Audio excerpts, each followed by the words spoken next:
శ్రీకృష్ణ పరమాత్మ చేసింది ఏది అనుభవించాల్సి రాలా. ఎందుకంటే రాముడు నేను మనిషిని ఆత్మానం మానుషం మన్యే రామం దశరథాత్మజం అన్నాడు. నువ్వు దేవుడు అయ్యాను ఋషులు చెప్పినా సరే నాకు అవన్నీ తెలియదండి, నా పేరు రాముడండి, మా నాన్నగారు దశరథుడండి, మా అమ్మ కౌశల్యండి, బళ్ళు అలాగే పేరు రాశారండి అని చెప్పాడు.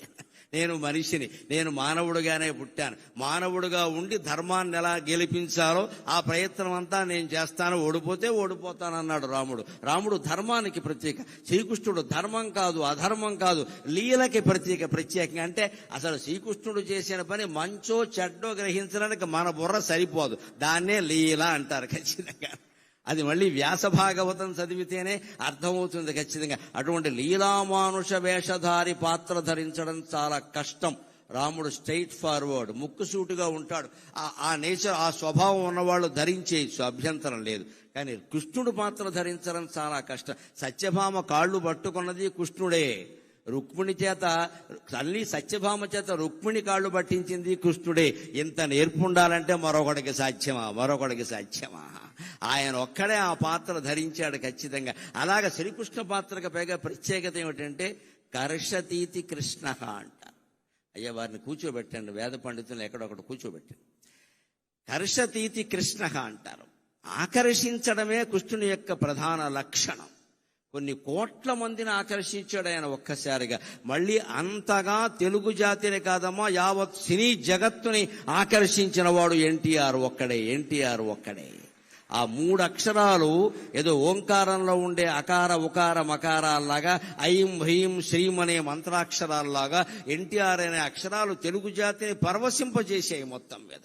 అంత ఆకర్షణ శక్తి ఉన్నవాడు కాబట్టి ఆయన కృష్ణ పాత్ర వేయగలిగాడు. మనకి తెలియకపోవచ్చు కానీ ఏదో ఒక ఉపాసన లేకుండా అటువంటి పాత్రలు వేయడం సాధ్యం కాదండి. ఆయన రాముడు కృష్ణుడే కాదు, పౌరాణిక చిత్రాల్లో ఏ పాత్ర ధరించినా ఉపవాసం ఉండేవాట ఖచ్చితంగా. మాంసాహారం తినేవాడు కాదు, అలవాటైన మనిషి అయినా తినేవాడు కాదు, నేల మీదే పడుకునేవాడు. ఆయన ఇష్టదైవమైన వెంకటేశ్వర స్వామిని ధ్యానించేవాడు. ఆ కారణంగా ఆయనకు అనుగ్రహం పుష్కలంగా కలిగింది. ఆ పాత్రలో ఆయనే జీవించాడు. అందుకే ఆయన కృష్ణ పాత్ర ధరిస్తే నా అభిప్రాయం ఏమిటి అంటే, శ్రీకృష్ణుడౌచు వశీకరణము చేయ వ్యాసుండు నిన్ను చూడవచ్చు నిజము. నేను చిత్రించినటువంటి కృష్ణ పరమాత్మ, నేను కళ్ళతో దర్శించిన మహాపరమాత్మ మళ్ళీ పుట్టాడు తెలుగునాట అని వ్యాసుడు నిన్ను చూడ్డానికి వస్తాడయా ఖచ్చితంగా అంటున్నాను. ఇంకో మాట, ఆయన భీష్మ పాత్ర నటించడం నిండు వయస్సులో, ఇంకా ప్రౌఢ వయస్సు కూడా కాదు, యవ్వనం దాటిన వయస్సులో నటించడం చాలా చిత్రమైన విషయం అది. ఆ పితామకు పాత్ర యవ్వనమున దాల్ప గంగమ్మ పుత్ర శోకమ్ము దీరే. భారతంలో ఒక రహస్యం ఏమిటంటే, అర్జునుడు కూడా చనిపోయాడు, మళ్ళీ పుట్టాడు. అభిమన్యుడు చనిపోవడం కాదు, అర్జునుడు కూడా చనిపోయాడు, ఖచ్చితంగా చనిపోయాడు. అశ్వమేధ పర్వం చదువుకుంటే తెలుస్తుంది. పైగా ఎవరి చేతుల్లో చనిపోయాడో తెలుసా? దారుణం, కొడుకు చేతుల్లో చనిపోయాడు. ఎవరా కొడుకు?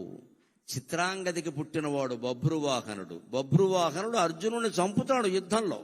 ఆ యుద్ధం ఆయన కొందెచ్చుకున్నాడు అర్జునుడు పూర్తిగా బతికి లేడండి, చచ్చిపోయి మళ్ళీ పుట్టాడు. ఎవరి వల్ల పుట్టాడు? ఉలూపి నాగకన్య మంత్రం వేసి బతికించింది.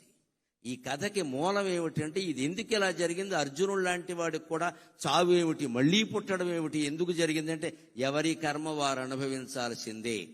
భీష్ముడిని చంపిన విధానం ఎవరికి నచ్చినా ఎవరికి నచ్చకపోయినా, చివరికి భీష్ముడికే నచ్చినా గంగాదేవికి నచ్చలేదు, కన్న తల్లి కదా. మా అబ్బాయిని అన్యాయంగా చంపారు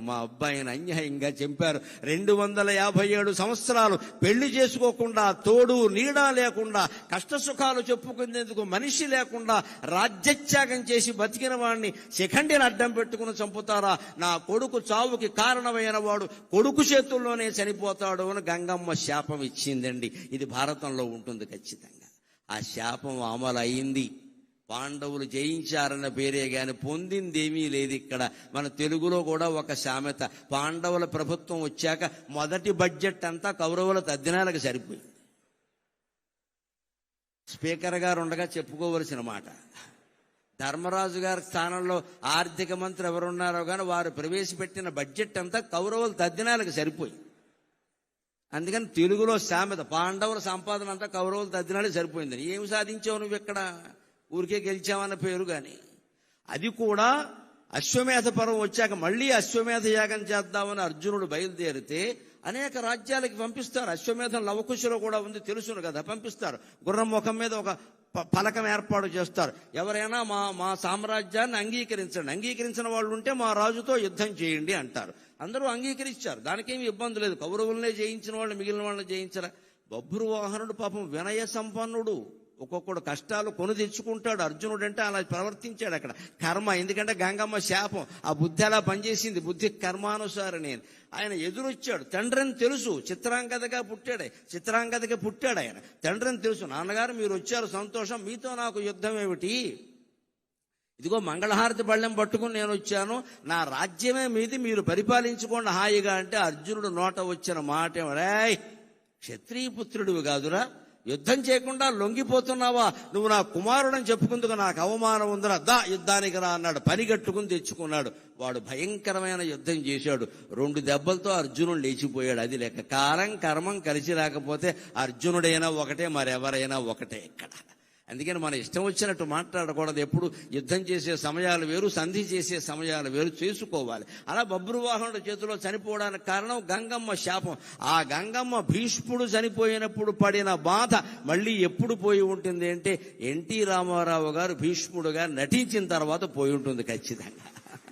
మా అబ్బాయి మళ్ళీ పుట్టాడు, ఎంత అందంగా ఉన్నాడు మా అబ్బాయి మళ్ళీ పుట్టాడు, తెల్లగడ్డంతో కూడా ఎంత అందంగా ఉన్నాడు మా అబ్బాయి అని గంగాదేవి చాలా సంతోషించి ఉంటుంది.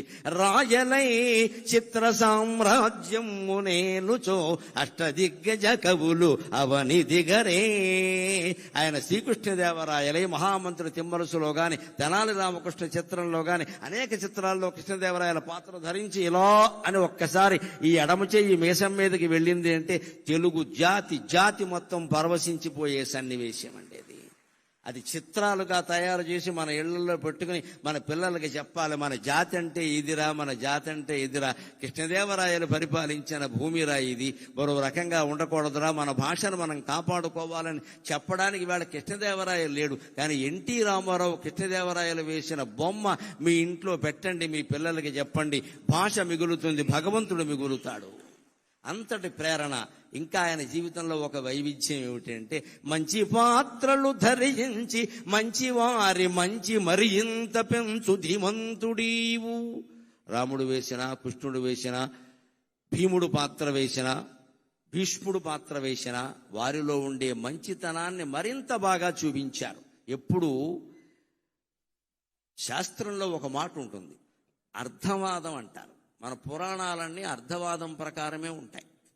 అర్థవాదం అంటే ఏమిటంటే ప్రజల చేత ఏ పని చేయించాలో దానికి కాస్త నమ్మకాలు అన్నీ జోడించి ఘాటుగా చెప్తారు, నాటుకునేలా చెప్తారు. అది పూర్తిగా నిజం కాదు, అది అర్థవాదం. దాని పేరే అర్థవాదం, సగమే నిజమని.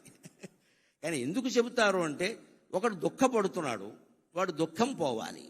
నువ్వు తత్వజ్ఞానం బోధిస్తే వాడికి ఎక్కదు.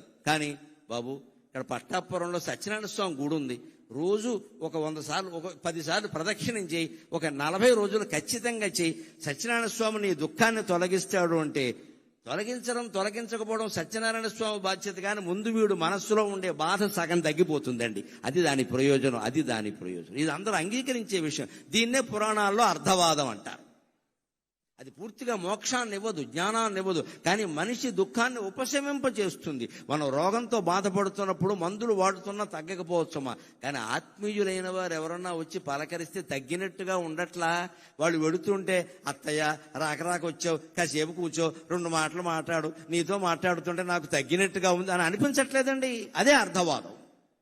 ఆ అర్థవాదం ప్రకారం ఎలా ఉంటుందంటే మీరు మంచి చేయించాలి అంటే మంచి మనిషిలో ఉండే మంచిని పెంచండి, బాగా పెంచండి. ఇంకొంచెం మీరు అబద్ధం చెప్పినా ఏం పర్వాలేదు, పురాణాల్లో లేనిది చెప్పినా తప్పేం లేదు, సమాజం బాగుపడటం కోసం చెప్పాం. అలాగే చెడ్డ పాత్రల ప్రభావం సమాజం మీద లేకుండా ఉండాలి అంటే ఆ పాత్రల్లో ఉండే చెడుని వీలైనంత తొలగించి మంచి చూపిస్తే సమాజం బాగుంటుంది.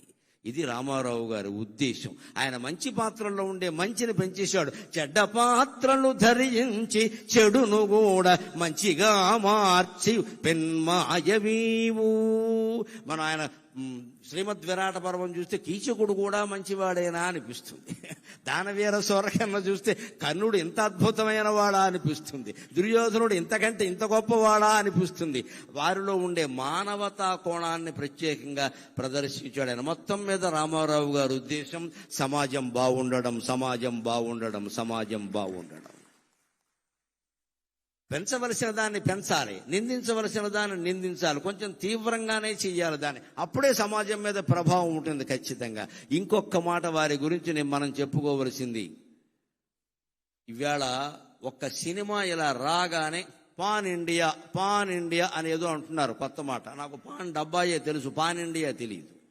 ప్రతి సినిమా పాన్ ఇండియా. మన ప్రాణాలు తీసే సినిమా కూడా పాన్ ఇండియానే. ఆయన బతికినంత కాలంలో నువ్వు కృష్ణుడు పాత్ర హిందీలో వెయ్యండి, రాముడు పాత్ర హిందీలో వెయ్యండి, మేము తీస్తామని ₹1 కోటి ఇస్తామన్నారు. ఆ రోజుల్లో ₹1 కోటి చాలా ఎక్కువ అండి. 70లో ₹1 కోటి అంటే ఏమిటమ్మా, చాలా ఎక్కువ. ఆయన ఏమన్నారంటే, నాకు సన్నిహితుల ద్వారా తెలిసిన మాట, కోటి ఎందుకండి, తెలుగులో తీయండి, 10 లక్షలు ఇవ్వండి చేస్తానని చెప్పాడు. మీరే నిర్మాతలుగా ఉండి తెలుగులో తీయండి, ఇంకా శ్రీకృష్ణుడికి సంబంధించి బోల్డు కథలు రావాలి, రాముడికి సంబంధించి బోల్డు కథలు రావాలి. తెలుగులో తీయండి, నా భాషకి మేలు జరుగుతుంది, నా వాచకం ద్వారా నా భాషకి మేలు జరగాలి, నాకు కాదు అని కోరుకున్న మహానుభావుడండి ఎన్టీఆర్. కోటి నాకు అక్కర్లేదు, నా భాషలో తీయండి. ₹1 కోటి ఏమైనా తక్కువ? ఎవరు వదులుకుంటారండి? ఆవేళ ఈవేళ కోటి లెక్క లేకపోవచ్చమ్మా, ఆవేళ ఎంత లెక్క, అది 70లో కోట్లంటే ఎంత లెక్క. అంత పద్ధతిగా ఉండేవాడు ఆయన. ఇంకొక మాట, ముఖ్యంగా నన్ను ఆయన్ని అభిమానిని చేసింది ఏమిటంటే, ఆయన నటించిన పాత్రల్లో